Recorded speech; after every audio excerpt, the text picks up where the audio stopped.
सो दोस्तों इस तो पिछले लैक्चर ਦੇ ਵਿੱਚ ਆਪਾਂ ਰੈਜ਼ਿਸਟੈਂਸ ਤੇ ਰੈਜ਼ਿਸਟਿਵਿਟੀ ਬਾਰੇ ਪੜਿਆ ਸੀ ਤੇ ਉਹਦੀ ਯੂਨਿਟਸ ਵਗੈਰਾ ਡਿਸਕਸ ਕੀਤੀਆਂ ਸੀ ਆਪਾਂ। ਹੁਣ ਥੋੜਾ ਜਿਹਾ ਆਪਾਂ ਹੋਰ ਡਿਟੇਲ 'ਚ ਜਾਣਦੇ ਆ ਰੈਜ਼ਿਸਟੈਂਸ ਤੇ ਰੈਜ਼ਿਸਟਿਵਿਟੀ ਦੇ।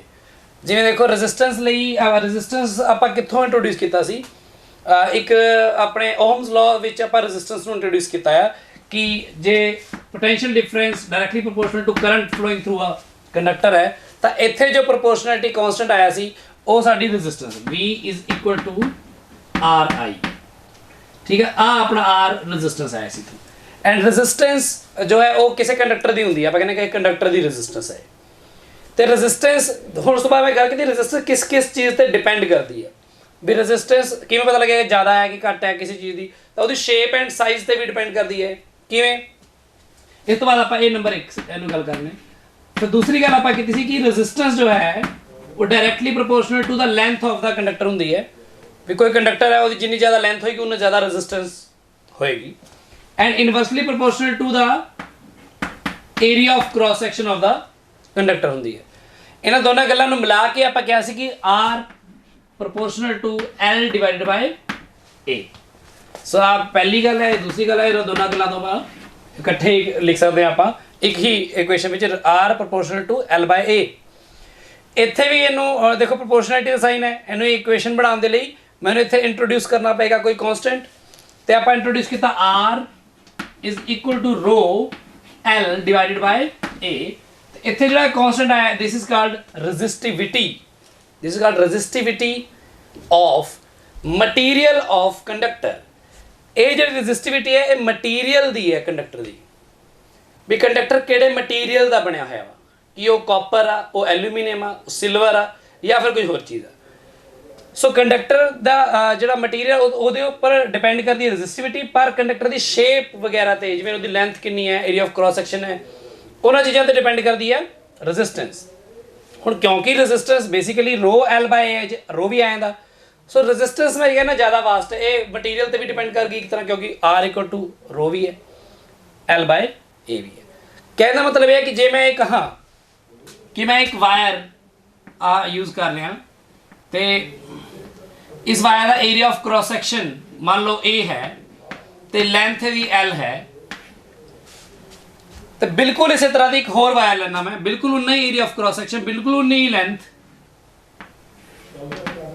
ਇਹਦਾ भी लेंथ L है, ਇਹਦਾ भी area of cross section A है, पर जो आ वाली है वायर ये एल्यूमीनियम की बनी हुई है तो ये कॉपर की बनी हुई है वायर।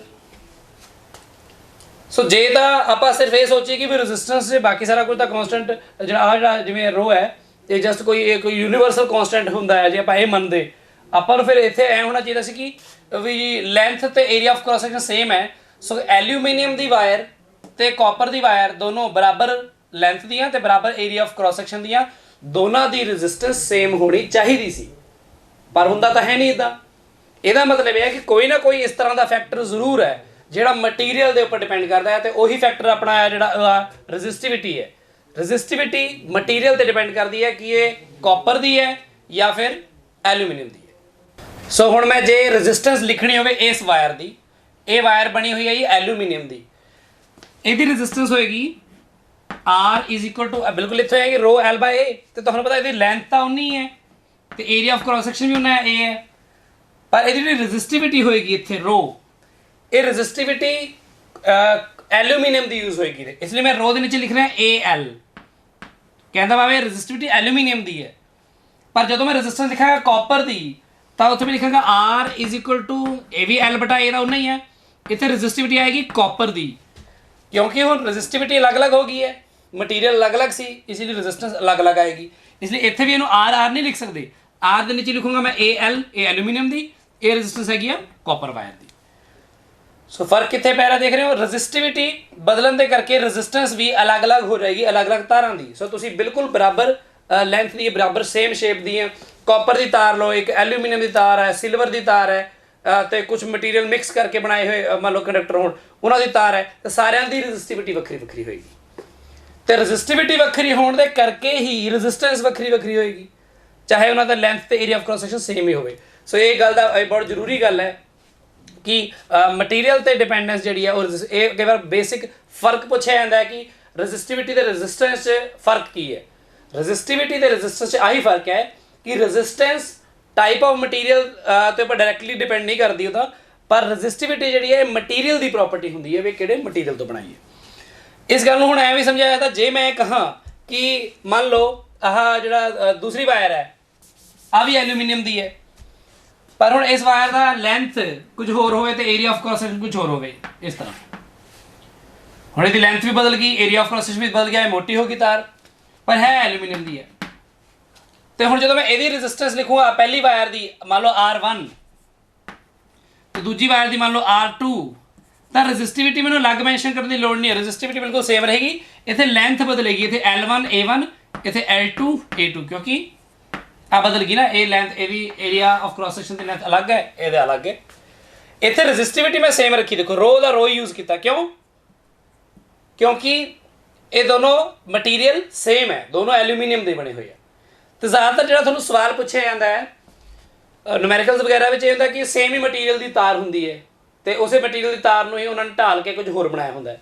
ਜਿਵੇਂ ਮੰਨ ਲਓ ਉਹਨਾਂ ਨੇ ਕਿਹਾ ਵੀ ਇੱਕ ਤਾਰ ਹੈ, ਮੰਨ ਲਓ ਸਾਡੇ ਕੋਲ ਕੋਈ, ਅਸੀਂ ਉਸ ਤਾਰ ਨੂੰ ਖਿੱਚ ਕੇ ਸਟ੍ਰੈਚ ਕਰਕੇ ਉਹਦਾ ਡਬਲ ਲੈਂਥ ਕਰਤੀ ਉਹਦੀ, ਤਾਂ ਦੱਸੋ ਉਹਦੀ ਰੈਜ਼ਿਸਟੈਂਸ ਨੂੰ ਕੀ ਫਰਕ ਪਏਗਾ, ਵਧੇਗੀ ਕਿ ਘਟੇਗੀ? ਜਾਂ ਫਿਰ ਉਹ ਕਹਿਣਗੇ ਇੱਕ ਵਾਇਰ ਸੀ ਤੇ ਆਪਾਂ ਉਹਨੂੰ ਮੰਨ ਲਓ ਮੈਲਟ ਕਰਤਾ, ਪਿਘਲਾ ਦਿੱਤਾ, ਪਿਘਲਾ ਕੇ ਉਹਨੂੰ ਦੁਬਾਰਾ ਤੋਂ ਤਾਰ ਬਣਾਈ ਤੇ ਦੁਬਾਰਾ ਜਿਹੜੀ ਤਾਰ ਬਣਾਈ ਉਹ ਉਸ ਤੋਂ ਦੁੱਗਣੀ ਮੋਟੀ ਤਾਰ ਬਣਾਈ, ਮੰਨ ਲਓ ਉਹਦਾ area of cross section double ਹੋ ਗਿਆ, ਤੇ ਹੁਣ ਜਿਹੜੀ ਵਾਇਰ ਨਵੀਂ ਬਣੀ ਉਹਦੀ ਰੈਜ਼ਿਸਟੈਂਸ ਉਹਦੀ ਰੈਜ਼ਿਸਟੈਂਸ ਕੀ ਹੋਏਗੀ? ਤਾਂ ਇਸ ਗੱਲ ਦੇ ਵਿੱਚ ਦੇਖੋ ਮਟੀਰੀਅਲ ਤਾਂ ਸੇਮ ਹੀ ਹੈ, ਚਾਹੇ ਤੁਸੀਂ ਮਟੀਰੀਅਲ ਵਾਇਰ ਨੂੰ ਖਿੱਚਤਾ ਜਾਂ ਫਿਰ ਉਹਨੂੰ ਪਿਘਲਾ ਕੇ ਦੁਬਾਰਾ ਹੋਰ ਮੋਟੀ ਤਾਰ ਬਣਾਈ ਜਾਂ ਪਤਲੀ ਬਣਾਤੀ, ਜੋ ਵੀ ਕੀਤਾ ਤੁਸੀਂ ਮਟੀਰੀਅਲ ਤਾਂ ਸੇਮ ਹੀ ਰਹਿਣਾ ਉਸ ਕੇਸ ਦੇ ਵਿੱਚ। ਇਸ ਲਈ ਜਿਹੜੇ ਨੂਮੈਰੀਕਲਸ ਨੇ ਆਪਣੇ, ਉੱਥੇ ਇਸ ਗੱਲ ਦਾ ਥੋੜ੍ਹਾ ਘੱਟ ਵੀ ਧਿਆਨ ਜਾਂਦਾ ਹੈ ਬੱਚੇ ਦਾ, ਤਾਂ ਵੀ ਚੱਲ ਜਾਂਦਾ ਹੈ ਕੰਮ, ਕਿਉਂਕਿ ਉੱਥੇ ਰੈਜ਼ਿਸਟਿਵਿਟੀ ਵੱਖਰੀ ਵੱਖਰੀ ਨਹੀਂ ਲਗਾਉਣੀ ਪੈਂਦੀ, ਉੱਥੇ ਰੈਜ਼ਿਸਟਿਵਿਟੀ ਸੇਮ ਹੁੰਦੀ ਹੈ। ਉੱਥੇ ਫਰਕ ਕਾਹਦਾ ਆਉਂਦਾ, ਸਿਰਫ ਲੈਂਥ ਤੇ ਏਰੀਆ ਆਫ ਕ੍ਰਾਸ ਸੈਕਸ਼ਨ ਦਾ। ਇਸ ਲਈ ਤੁਹਾਨੂੰ ਜਿਹੜੇ ਪੇਪਰ 'ਚ ਜ਼ਿਆਦਾਤਰ ਸਵਾਲ ਪੁੱਛੇ ਜਾਂਦੇ ਨੇ ਉਹ ਲੈਂਥ ਤੇ ਏਰੀਆ ਆਫ ਕ੍ਰਾਸ ਸੈਕਸ਼ਨ ਨੂੰ ਲੈ ਕੇ ਪੁੱਛੇ ਜਾਂਦੇ ਨੇ, ਰੈਜ਼ਿਸਟਿਵਿਟੀ ਨੂੰ ਲੈ ਕੇ ਘੱਟ ਪੁੱਛਿਆ ਜਾਂਦਾ ਹੈ। ਚਲੋ ਆਪਾਂ ਇੱਦਾਂ ਦੇ ਐਗਜ਼ਾਮਪਲ ਕਰਦੇ ਹਾਂ ਇੱਕ ਦੋ, ਪਰ ਐਗਜ਼ਾਮਪਲਸ ਕਰਨ ਤੋਂ ਪਹਿਲਾਂ ਆਪਾਂ ਇਹ ਗੱਲ ਕਰੀਏ ਕਿ ਆ ਜਿਵੇਂ ਰੈਜ਼ਿਸਟੈਂਸ ਤੋਂ ਇਹ ਦੱਸਤਾ ਵੀ ਲੈਂਥ ਦੇ ਪ੍ਰੋਪੋਰਸ਼ਨਲ ਤੇ ਏਰੀਆ ਆਫ ਕ੍ਰਾਸ ਸੈਕਸ਼ਨ ਦੇ proportional inversely proportional. Resistivity as ਸੱਚ ਕਿਤੇ ਡਿਪੈਂਡ ਕਰਦੀ ਹੈ ਤੇ ਰੈਜ਼ਿਸਟਿਵਿਟੀ ਦਾ ਐਕਸਪ੍ਰੈਸ਼ਨ ਕੀ ਹੈ। ਜਿਵੇਂ ਮੈਨੂੰ ਕੋਈ ਕਹੇ ਓਮਸ ਲਾ ਦੀ ਸਟੇਟਮੈਂਟ ਮੈਥਮੈਟਿਕਲ ਕੀ, ਮੈਂ ਕਹੂੰਗਾ V = RI। ਅਗਲਾ ਮੈਨੂੰ ਪੁੱਛੇ ਰੈਜ਼ਿਸਟੈਂਸ ਦਾ ਐਕਸਪ੍ਰੈਸ਼ਨ ਕੀ ਹੈ ਜਿਸ ਤੇ ਰੈਜ਼ਿਸਟੈਂਸ ਡਿਪੈਂਡ ਕਰਦੀ ਹੈ, ਮੈਂ ਕਹੂੰਗਾ R = ρL/A।